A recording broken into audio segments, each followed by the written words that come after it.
वाढीव घरपट्टी विरोधात समाजवादी पार्टीचे धुळे महानगरपालिकेसमोर निदर्शने।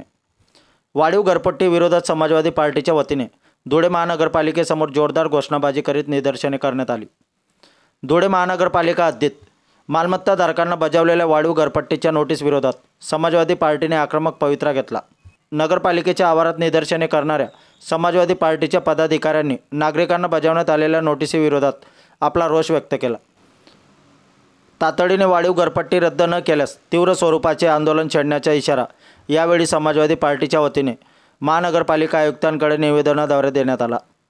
निवेदनात म्हटले आहे की धुळे महानगरपालिकेतर्फे यावर्षी धुळे महानगरपालिका हद्दीत नागरिकांना जुने बांधकामाला नवीन बांधकामाप्रमाणे घरपट्टी आकारण्यात येत आहे।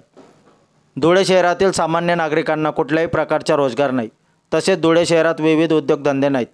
अनेक भागात गटारी नाहीत, जिथे गटारी आहेत तिथे साफसफाई केली जात नाही। 15 दिवस कचरा संकलन होत नाही।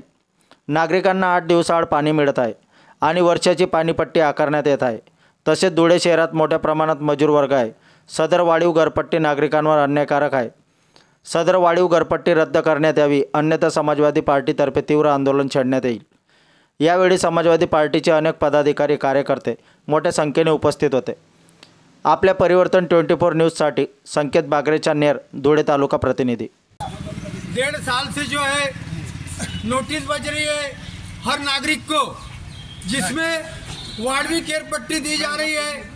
धुलिया शहर के अंदर कोई उद्योग नहीं है, MIDC नहीं है। हमारे यहाँ शहर के अंदर हाथ मजूर लोग हैं।